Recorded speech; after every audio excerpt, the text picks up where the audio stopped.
Joachim Herrmann will be leading the CSU party in the upcoming German election. Welcome to DW. Thank you. Glad to have you here. Your party is based in Bavaria. It places a great emphasis on tradition and homeland. What does homeland mean to you? Homeland means for me where people feel at home. Sometimes things change and you resettle somewhere else. But we are particularly proud of our Bavarian traditions. And surveys show that over 95% of people in Bavaria enjoy living there. And that includes people who've only been in Bavaria for a few years. So in Bavaria, homeland is associated with a positive outlook for people. How has your homeland changed in the last 2 years? We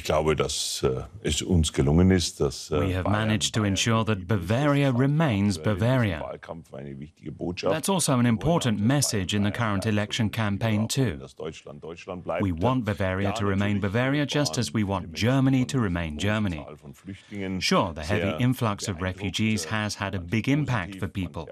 For some a positive one, but for others a negative one on account of the large number.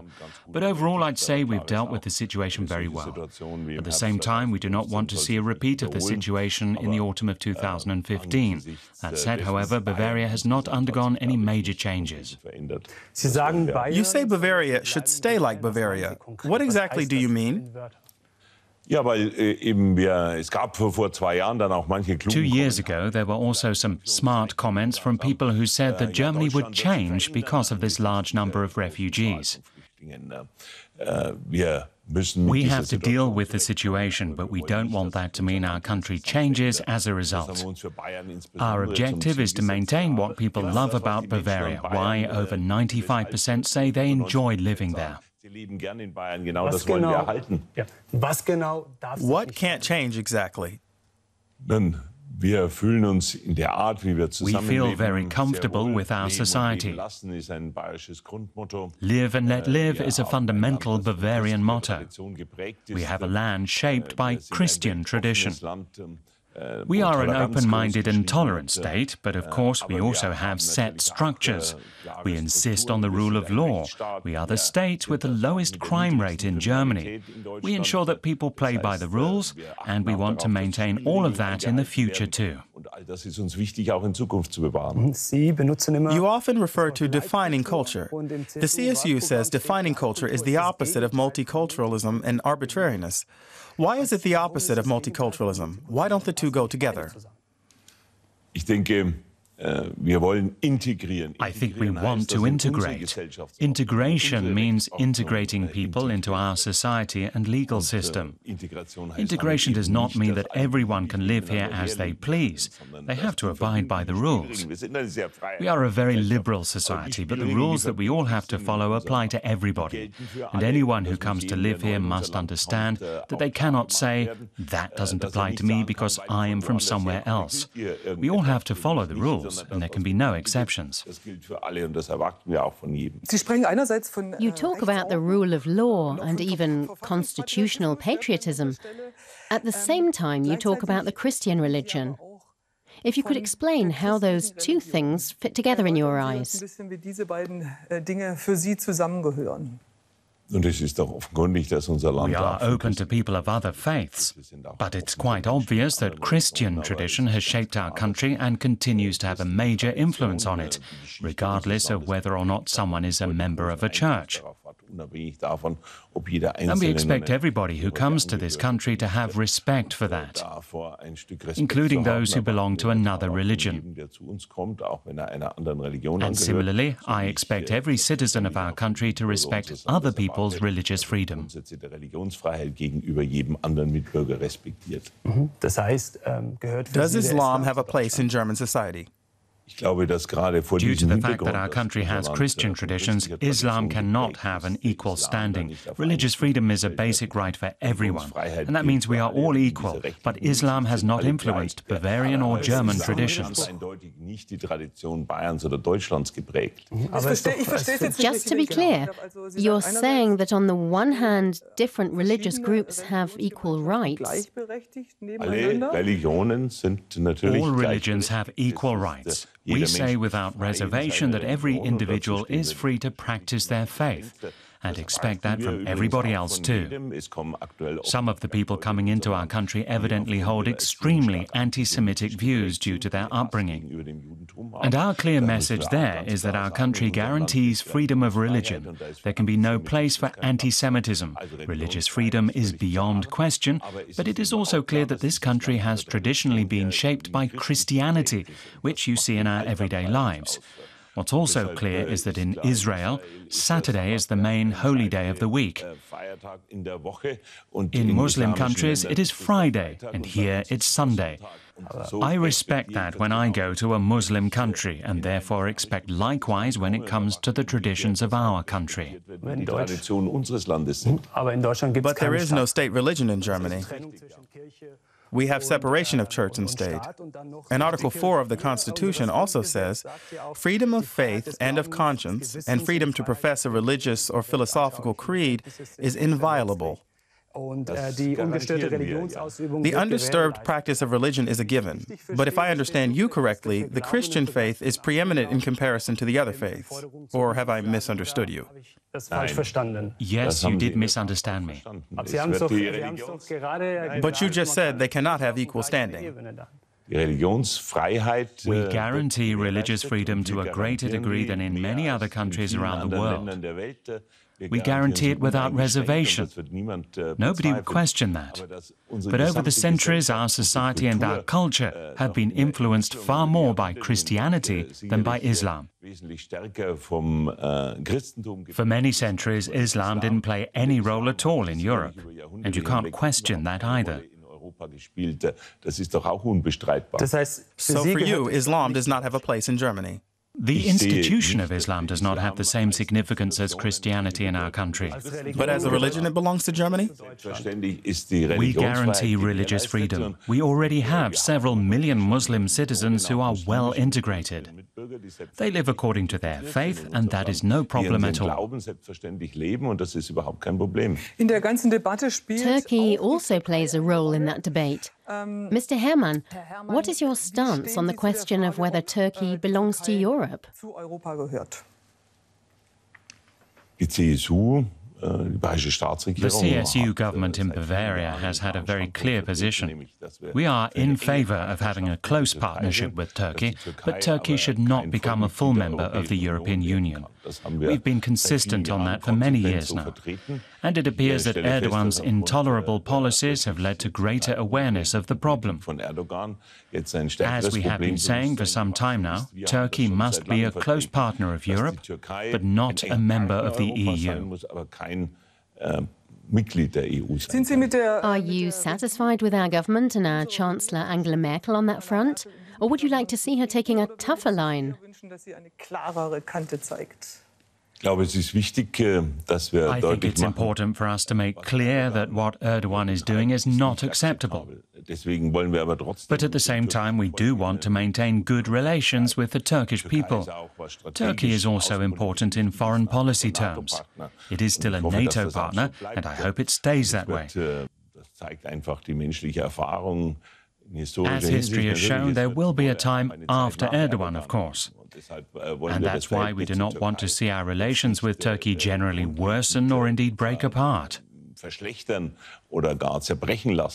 But we do draw the line when Erdogan curtails press freedom, for example, and when human rights are no longer guaranteed in Turkey. Then the EU and Germany have to do some straight talking, make it clear that we cannot accept this. What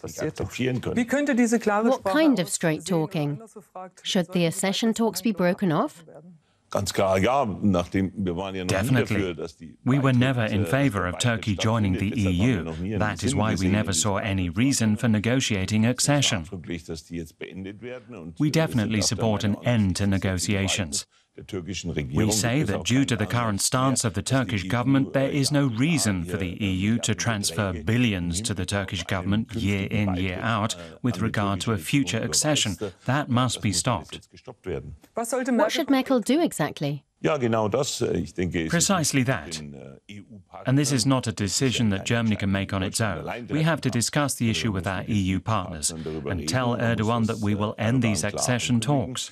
It would also mean stopping the payments connected to future accession. We should make it clear at every opportunity that we expect a NATO partner, in particular, to respect human rights. So you expect more pressure from Merkel. Should she be more forceful? I have no reason at all to criticize the Chancellor's policy. To date, she has made her position clear, and I am sure she will continue to do so. And also in the refugee agreement with Turkey. No, this refugee agreement is the right thing and important. It's primarily to help the refugees who are in Turkey and to ensure no more refugees come to Germany. It was a general failing on the part of Europe that we spent so much time doing nothing about millions of refugees from Syria and Iraq being taken in by Turkey. It was a humanitarian duty to help those refugees. And we should continue to make our contribution via the EU to provide food and schooling. We should be doing all we can to ensure that they do not continue to come over at will to the Greek islands. They need to be taken care of properly in Turkey. Why did Germany look the other way for so long, as you've just said? Why was no action taken for years? I don't know. I'm not the foreign minister or the development minister. But today a lot of those people with responsibility here in Berlin do see it as a failing. There were times when the World Food Programme ran out of money, which was definitely a failing. We've learned from that, and it cannot be allowed to happen again. As Bavarian Interior Minister, you had to take the rap. Bavaria saw the arrival of several 100,000 refugees in a very short space of time. How did you feel about that? I wasn't too keen on the open-door policy, but it was always clear to me that we have a humanitarian duty to take care of people once they're here. I'd say we've done a pretty decent job in Bavaria. We tried to give people a roof over their heads and ensure they had enough to eat and drink. It's no exaggeration to say that in large parts of Bavaria we organized that better than in other parts of Germany, without wanting to sound conceited. You said you have no reason to criticize Chancellor Merkel, but there is one issue you disagree on, the annual limit on refugees. Why the limit and why 200,000? In the German parliament, hardly anyone says we should have an open-door policy anymore. Why 200,000? Your party's election manifesto says quite clearly 200,000. That is based on past experience. If you say 150,000 would be enough and someone else says 220,000, that's not the problem. But the approximate level of 200,000 is based on experience. We believe that's a figure we can still deal with. Some people will say that's still too many, but I think it's important to say there now have to be limits. And then you have to commit to a ballpark figure, not just when all other parties say no open-door policy. As a logical consequence, you at some point talk about a ballpark figure. Which you've named. What do we then do with the 200,000 and first refugee? Imagine DW holds a party and you invite 200 guests. So do you allow the 201st person in? What is clear is that there is no room for 300 people. But the difference would be that anyone who comes would live in or close to Berlin and can then go home again. But these refugees are in danger and are not safe back home. What exactly do you do if you have this individual waiting at the border? We need a sensible policy within the European Union. According to current EU law, there's the question of whether someone has the right to asylum. But what about this person who's waiting at the border?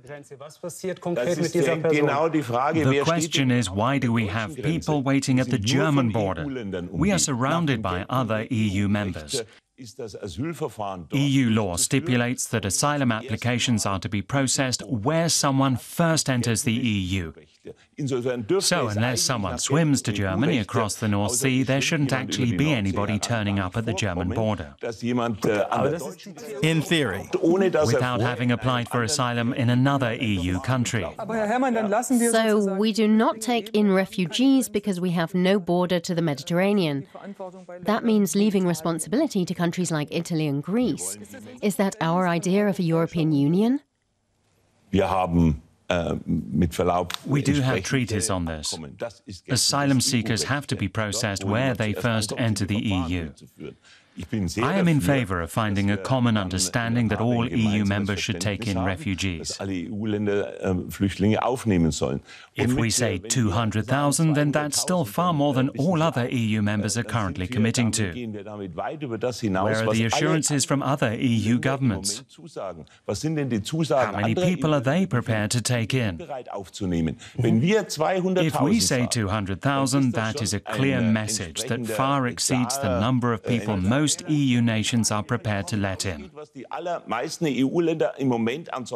So we are making a generous offer. That's what you say. But one issue that's important to many refugees is their family members joining them. What is your position on that? As of March 2018, refugees with limited protection status will be able to bring their relatives to Germany. Do you support that? We have the Geneva Convention on Refugees. Anyone who is recognized as such under its terms has the right to family reunion. But on the other hand, we have a clear rule under EU law for subsidiary protection. There is no right to family reunion under EU law. For a time, we had a special provision in Germany that allowed families to join refugees here. It's currently been suspended, and I think that it should remain suspended. Why? We have to think hard about how many people we're going to take in. First, we would need to organize family reunion for those who are already eligible. Then we have to ensure that we do not overburden ourselves. We want to integrate the people who come here properly. That requires jobs and apartments, schools and kindergartens. So we mustn't make illusory promises. That's from your own perspective. When you talk to the refugees, they tell you how they need their families, their wives, or their children. Your Christian social union talks about how important family is and that children's rights should be embedded in the Constitution. For me, that's a contradiction. On the one hand, you say family members cannot join refugees, but you also say the family is important and the Constitution should protect children's rights. Family is very important, but the first thing is to organize reunion for those who are eligible under the Geneva Convention on Refugees.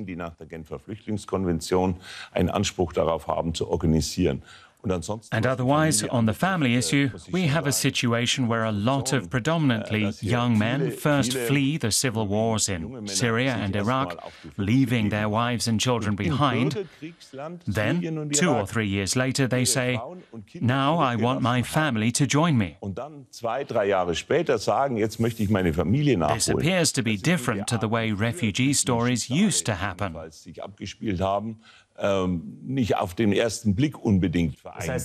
You don't believe what they're saying? There was a time when people first tried to get their families to safety before they made sure they themselves were safe. But now it is young men who are securing their own safety first and then at a later stage try to find a way for their wives and children to join them. Then the question arises, and this is also an issue for the Federal Office for Migration and Refugees, who is primarily at risk. Mr. Herrmann, I would like to address another complex issue. As Bavarian Interior Minister, you're responsible for domestic security. There has been a terrorist attack in Ansbach, committed by a refugee. How are we, the government and your party, to deal with this situation? We've been under direct attack from Islamic terror for several years. Countries around the world are under threat, most recently the terrible attack in Barcelona. That poses a huge challenge to our security agencies. That's why the federal and regional police forces and the intelligence agencies need further reinforcement and need to be even better equipped. We have to do what we can to prevent these attacks. We will never manage that 100%. But the threat is there, which means a clear task for the security services, but also a clear requirement for us too. We will not allow these terrorists to change how we live. We want to continue living as we do in Germany.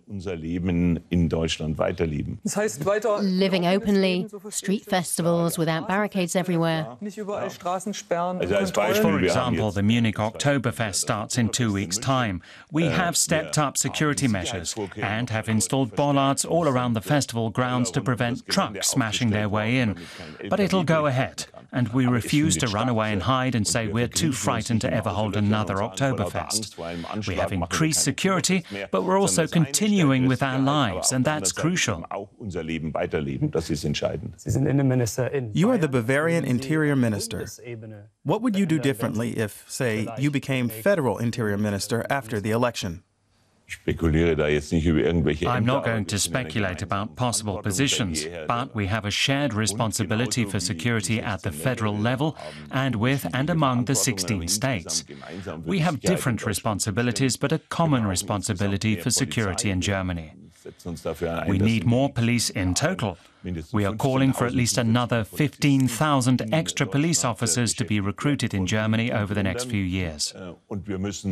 We must improve communication between different forces. We have to act decisively. We cannot allow the same mistakes to be made as with the Berlin truck attacker Anis Amri. Some authorities were aware of the threat he posed, but they just passed him back and forth. That must not happen again. This is where federal and regional agencies have to work together. You have also called for the military to be deployed domestically. How would that work? That only applies in extreme circumstances. But when I think of the terror attack in Paris in November 2015, where there are several explosions in a large city, hostages taken and further attacks expected, then the police are stretched to their limits. In such a situation where the threat of a further terror attack exists, then I think we should be able to call on the military to support the police. As we all know, that is already the case in Paris, Brussels and London. But it must be possible here in Germany too. The German government has clarified that, and in the future it will be possible. I hope no such occasion ever arises, but if the unthinkable were to happen, then we need to be prepared. Mr. Herrmann, DW is an international broadcaster.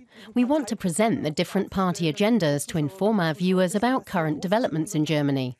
You say quite clearly, large-scale police reinforcement and more funding. Can you explain to our international audience how you distinguish yourselves in this respect from the far-right AfD party? It has nothing to do with the AfD. Domestic security and the demands you've just made. Our domestic security is demonstrated by the fact that Bavaria has been the state with the lowest crime rate for years. Not just terrorism, but everyday crime. We are the safest state. It's because of our resolute policy. It has nothing to do with other parties. Let us be judged by our deeds. We've achieved more for people's safety than the other states, and we're going to hold true to that line. We have nothing to do with the AfD's racism. The AfD has zero competency regarding domestic security. They talk a lot, but for me that is not what counts. The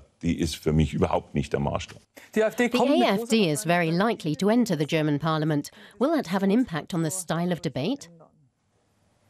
I am not responsible for whatever unspeakable comments the AfD comes up with, but we in the CSU will not be diverted from our set course in whatever direction. We didn't allow ourselves to be unsettled by the Left Party when they first entered Parliament, and we won't be unsettled by the AfD. As in any election, we want to encourage as many people as possible to vote for us. If they support other parties, then that is their right in a free democracy. If somebody votes for the AfD, I regret that, but we'll maintain our course. We're coming to a close now. How would you sum up being German in 3 sentences, 3 attributes? I don't think being German can be described with 3 attributes. Now, over 70 years after the end of World War II and 27 years after German reunification, we can be proud of where we are. We are now one of the world's most democratic and law-abiding countries, and that's something we in Germany can be proud of. Imagine having to spend a month on a desert island, and you have to take someone along in order to survive. One of the candidates. Which one and why? Looking at the faces you're holding up, it would be Chancellor Merkel, of course. Why? Because she's an intelligent woman and someone I get along with very well. Thanks very much, Joachim Herrmann. Perhaps you can join us for our traditional selfie. Thank you, it was most interesting. Was würden Sie am ersten Abend machen mit Angela Merkel auf der einsamen Insel?